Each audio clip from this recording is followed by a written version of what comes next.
ರಾಜಕಾರಣಿಗಳಿಗೆ ಸಚಿವ ಜಮೀರ್ ಮಾದರಿ. ಮೃತಪಟ್ಟ ಇಬ್ಬರಿಗೂ 5 ಲಕ್ಷ ರೂಪಾಯಿ ಸರ್ಕಾರದಿಂದ ಪರಿಹಾರ, ಸ್ವಂತ ಖರ್ಚಿನಲ್ಲೇ ಮನೆ ನಿರ್ಮಾಣ.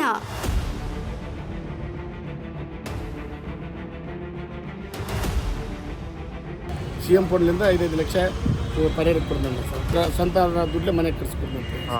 ಯಾರು ಇದು ಸ್ಟೋರಿ ಹೇಳಿದ್ರು ಸರ್, ಇವ್ರು ಬಿಟ್ಟರೆ ಇನ್ಯಾರು ಹೇಳಿಲ್ಲ ಇದುವರೆಗೆ. ಈ ಸಾರಿ ಮನೆ ಕಟ್ಸ್ಕೊಡ್ತೀನಿ. ಕುಟುಂಬ ಸದಸ್ಯರಂತೆ ನೊಂದವರ ಸಂಕಷ್ಟಕ್ಕೆ ನೆರವಾದ ಜಮೀರ್ ಅಹಮದ್ ಖಾನ್.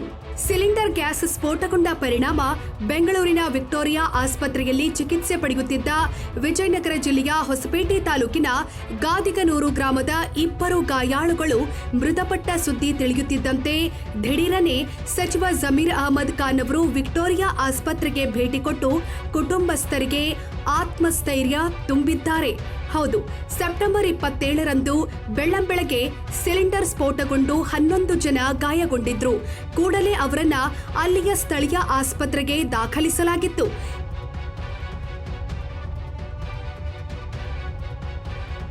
ವಿಕ್ಟೋರಿಯಾ ಆಸ್ಪತ್ರೆಯಲ್ಲಿ ಚಿಕಿತ್ಸೆ ಪಡೆಯುತ್ತಿದ್ದ ಹಾಲಪ್ಪ ಮತ್ತು ಗಂಗಮ್ಮ ಅನ್ನೋರು ಚಿಕಿತ್ಸೆ ಫಲಕಾರಿಯಾಗದೆ ಇಂದು ಮೃತಪಟ್ಟಿದ್ದಾರೆ.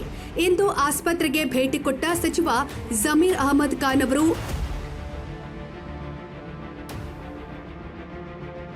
ಮುಖ್ಯಮಂತ್ರಿಗಳಿಗೆ ಶಿಫಾರಸು ಮಾಡಿ ಮೃತ ಇಬ್ಬರಿಗೆ ತಲಾ 5 ಲಕ್ಷ ರೂಪಾಯಿ ಮುಖ್ಯಮಂತ್ರಿ ಪರಿಹಾರ ನಿಧಿಯನ್ನ ಬಿಡುಗಡೆ ಮಾಡಿಸಿದ್ದಾರೆ. ಗ್ಯಾಸ್ ಸಿಲಿಂಡರ್ ಸ್ಫೋಟದ ತೀವ್ರತೆಗೆ ಸಂಪೂರ್ಣವಾಗಿ ಮನೆ ಜಖಂಗೊಂಡಿದ್ದು, ಸಚಿವ ಜಮೀರ್ ಅಹಮದ್ ಖಾನ್ ಅವರು ತಮ್ಮ ಸ್ವಂತ ಖರ್ಚಿನಲ್ಲೇ ಮನೆಯನ್ನ ಕಟ್ಟಿಸಿಕೊಡೋದಾಗಿ ಮೃತ ಹಾಲಪ್ಪ ಅವರ ಸಹೋದರನಿಗೆ ಭರವಸೆ ಕೊಟ್ಟಿದ್ದಾರೆ.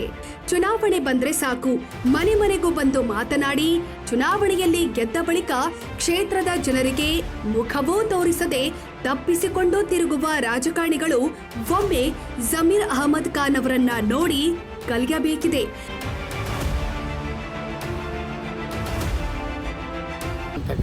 ಬಂದು ಭಾಳ ಹೆಲ್ಪ್ ಮಾಡ್ಯಾರ ಸರ್, ಎಲ್ಲ ಹೆಲ್ಪ್ ಮಾಡ್ಯಾರ. ಈಗ ಅವ್ರಿಗೆ CM ಫಂಡ್ಲಿಂದ 5 ಲಕ್ಷ ಪರಿಹಾರ ಕೊಡ್ದಂಗೆ ಸರ್. ಇವ್ರು ಸ್ವಂತ ದುಡ್ಡಿಂದ ಮನೆ ಕಟ್ಸ್ಕೊಡ್ತಾರೆ ಸರ್, ಮನೆ ಕಟ್ಸ್ಕೊಡ್ತಾರೆ ಇವ್ರು ದುಡ್ಡಿನಿಂದ. ಎಲ್ಲ ಒಳ್ಳೆ ಸಹಾಯ ಮಾಡಿ ಫಸ್ಟ್ಲಿಂದ ಇಲ್ಲಿ ಕರ್ಕೊಂಬಂದಲ್ಲದು ಇವರೇ PAಗಳು ನಮ್ಮೂರು ಬಿಟ್ಟಿದ್ರು. ಇಲ್ಲೇ ಅದಾರ ಸರ್ ನಮ್ಮ ತಕ್ಕ ಹಗಲು ರಾತ್ರಿ ಅವ್ರ ಸುತ್ತ ನಮ್ಮ ಹತ್ರ ಇದಾರೆ. ಯಾರು ಇದು ಸ್ಟೋರಿ ಹೇಳಿದ್ರು ಸರ್, ಇವ್ರು ಬಿಟ್ಟರೆ ಇನ್ಯಾರು ಹೇಳಿಲ್ಲ ಇದುವರೆಗೆ. ಈ ಸಾರಿ ಮನೆ ಕಟ್ಸ್ಕೊಡ್ತೀನಿ, CM ಫಂಡ್ಲಿಂದ 5 ಲಕ್ಷ ಪರಿಹಾರ ಕೊಡ್ತೀನಿ, ಒಬ್ಬೊಬ್ರು ಸತ್ತೋರಿ ಅಂತ ಎಲ್ಲ ಹೇಳ್ತೀನಿ. ಧನ್ಯವಾದಗಳು ಹೇಳಿ ಸರ್. ಅವ್ರಿಗೆ ಏನು ಹೇಳಿದ್ರು ಕಮ್ಮಿ ಸರ್. ಇದಕ್ಕನ್ನ 27ನೇ ತಾರೀಕಿಗೆ ಹೊಸಪೇಟೆಯಲ್ಲಿ ಸಿಲಿಂಡರ್ ಬ್ಲಾಸ್ಟ್ ಆಗಿಬಿಟ್ಟು 11 ಜನ ಗಾಯ ಆಗಿತ್ತು. ಅಲ್ಲೇ ನಾವು ನಮ್ಮ ಜಿಂದಾಲ್ ಹಾಸ್ಪಿಟ್ಲಲ್ಲಿ ಅಡ್ಮಿಟ್ ಮಾಡಿದ್ವಿ. ಅದಾದಮೇಲೆ ಡಾಕ್ಟರ್ ಸೋಮಶೇಖರ್ ಅಂತ ಅವ್ರು ಸಲಹೆ ಕೊಟ್ಟರು, ಅದನ್ನು 6 ಜನನ ಅಬೌವ್ 60% ಇದೆ, ವಿಕ್ಟೋರಿಯಾ ಹಾಸ್ಪಿಟಲ್ ಶಿಫ್ಟ್ ಮಾಡಿದ್ರೆ ಒಳ್ಳೇದಂತ. ಕೂಡಲೇ ನಾವು ವಿಕ್ಟೋರಿಯಾ ಹಾಸ್ಪಿಟಲ್ನ ಶಿಫ್ಟ್ ಮಾಡಿದ್ವಿ. ಭಾಳಷ್ಟು ಪ್ರಯತ್ನ ಮಾಡಿದ್ವಿ ನಾವು ಅವ್ರು ಉಳಿಸ್ಕೊಳ್ಳೋಕ್ಕೆ. ಅಂದರೆ ಅಬೌವ್ 60% ಅಂದರೆ ಆ ಡಾಕ್ಟ್ರ್ ಕೈಯಲ್ಲಿ ಉಳಿಸ್ಕೊಳ್ಳೋಕ್ಕೆ ಸಾಧ್ಯ ಆಗೋಲ್ಲ, ದೇವರೊಬ್ಬನ ಕೈಯಲ್ಲೇ ಉಳಿಸ್ಕೊಳ್ಳೋಕ್ಕೆ ಸಾಧ್ಯ ಆಗಿತ್ತು. ನಾವು ಮಾಡೋದು ಪ್ರಯತ್ನ ಮಾಡಿದ್ವಿ ನಾವು. ಹಾಲಪ್ಪ ಹಾಗೂ ಅವ್ರ ತಾಯಿ ಇವತ್ತು ಬೆಳಗ್ಗೆ ನಿಧನ ಹೊಂದಿದ್ದಾರೆ. ತುಂಬ ನನಗೆ ನೋವಾಯಿತು. ನಾನು ಮೊನ್ನೆ ಬಂದು 3 ದಿನ ಹಿಂದೆ ನಾನು ವಿಜಯನಗರದಿಂದ ಸೀದಾ ಹಾಸ್ಪಿಟ್ಲಿಗೆ ಬಂದಿದ್ದೆ. ನಾನು ಹಾಸ್ಪಿಟ್ಲ್ ಬಂದು ಎಲ್ಲ ಆರೋಗ್ಯ ವಿಚಾರಿಸಿ ಹಾಲಪ್ಪ ಎಷ್ಟು ಚೆನ್ನಾಗಿ ಮಾತಾಡ್ದಂದರೆ, ಈ ಥರ ನಿಧನ ನಮ್ಮ ಬಿಟ್ಟು ಹೋಗ್ತಾರಂತ ನಾನು ಕನ್ಸಲ್ಲಿ ಯೋಚನೆ ಮಾಡೋಕ್ಕೆ ಸಾಧ್ಯ ಆಗೋಲ್ಲ. ನನ್ನ ಶೇಕ್ ಹ್ಯಾಂಡ್ ಕೊಡೋದು ಬಂದು ಅಷ್ಟು ಮಟ್ಟಿಗೆ ಮಾತಾಡಿ, ಇಲ್ಲ ಸರ್ ತುಂಬ ಚೆನ್ನಾಗಿದೆ, ದೇವ್ರು ನಿಮ್ಮ ಚೆನ್ನಾಗಿಟ್ಟಿರಲಿ, ಆರೋಗ್ಯ ಆಗಿದ್ದೀನಿ, ನಾನು ವಾಸಿ ಆಗ್ತೀನಿ ಅಂತೇಳ್ಬಿಟ್ಟು ಭಾಳ ಖುಷಿಯಲ್ಲಿ ಪಾಪ ಹಾಲಪ್ಪ ಅವ್ರು ಮಾತಾಡಿದ್ರು. ಅಬೌವ್ 60% ಮುಂಚೆನೇ ಹೇಳಿದರು. ಅಬೌವ್ 60% ಅಂದರೆ ದೇವರೊಬ್ಬನಿಂದನೇ ಸಾಧ್ಯ, ಯಾರಿಂದನೂ ಸಾಧ್ಯ ಇಲ್ಲ ಅಂತ. ಹಂಗೆ ದೇವರು ಅವ್ರನ್ನ ಉಳಿಸಲಿಲ್ಲ. ಇಷ್ಟೇ ನಾನು ಈ ಘಟನೆ ಪಾಪ ಕುಟುಂಬಕ್ಕೆ ಸೇರಿಸ್ಕೊಳ್ಳೋ ಶಕ್ತಿ ಕೊಡಲಿ ಅಂತ ಭಗವಂತ ಪ್ರಾರ್ಥನೆ ಮಾಡ್ತೀನಿ. ಅದ್ರ ಜೊತೆಲಿ ಇನ್ನೂ 3 ಜನ ಇದ್ದಾರೆ. ಅಲ್ಲಿ ಕವಿತಾ ಒಬ್ಬರು ಇದ್ದಾರೆ, ಹಾಲಪ್ಪ ಅವರು ಧರ್ಮಪತ್ನಿ. ಕವಿತಾ ಅವರು ಸ್ವಲ್ಪ ಅವ್ರಿಗೂ ಅಬೌವ್ 60% ಇದೆ, ಅವರು ಸ್ವಲ್ಪ ಸೀರಿಯಸ್ ಕಂಡೀಷನ್ ಇದ್ದಾರೆ. ಮಿಕ್ಕಿದವ್ರು 3 ಜನ ಸ್ಟೇಬಲ್ ಆಗಿದ್ದಾರೆ. ಅಲ್ಲಿ ವಿಜಯನಗರಲ್ಲಿ ಜಿಂದಾಲಲ್ಲಿ 3 ಜನ ಅವರು ಸ್ಟೇಬಲ್ ಆಗಿದ್ದಾರೆ, ಇಬ್ಬರು ಅಂತೂ ಡಿಸ್ಚಾರ್ಜ್ ಆಗಿದ್ದಾರೆ. ಇಷ್ಟೇ ನಾನು ಆದಷ್ಟು ಬೇಗ ನಾವು ಪ್ರಯತ್ನ ಮಾಡಿದ್ದೀವಿ. ಆ ಭಗವಂತನ ಕೈಯಲ್ಲಿ ಉಳಿಸ್ಬೇಕು ಭಗವಂತ ಅಂತ ಪ್ರಾರ್ಥನೆ ಮಾಡಿ, ಮನೆ ಮುಖ್ಯಮಂತ್ರಿಗಳು 5 ಲಕ್ಷ ಯಾರು ನಿಧನ ಹೊಂದಿದ್ದಾರೆ ಅವ್ರಿಗೆ 5 ಲಕ್ಷ ಪರಿಹಾರನ ಘೋಷಣೆ ಮಾಡೋಕ್ಕೆ ಹೇಳಿದ್ದಾರೆ. 5 ಲಕ್ಷ ಪರಿಹಾರನ ಘೋಷಣೆ ಮಾಡ್ತಾಯಿದ್ದೀನಿ.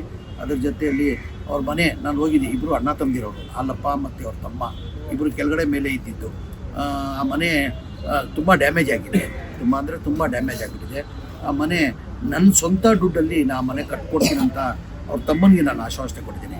ಅಲ್ಲಪ್ಪ ಅವ್ರ ತಮ್ಮ ಇಲ್ಲೇ ಪಕ್ಕದಲ್ಲಿ ಕೂತವನೇ, ಆ ಮನೆಯನ್ನು ಸ್ವಲ್ಪ ಈ ಕಾರ್ಯ ಎಲ್ಲ ಆದಮೇಲೆ ಒಂದು 15-20 ದಿನ ಆದಮೇಲೆ ಆ ಮನೆ ನಾನು ಕಟ್ಕೊಡ್ತೀನಿ ಅಂತ ನಾನು ಆಶ್ವಾಸನೆ ಕೊಟ್ಟಿದ್ದೀನಿ. ಆ ಮನೆ ನನ್ನ ಕಡೆಯಿಂದ ನನ್ನ ಸ್ವಂತ ದುಡ್ಡಲ್ಲಿ ಆ ಮನೆಯನ್ನು ಕಟ್ಕೊಡ್ತೀನಿ.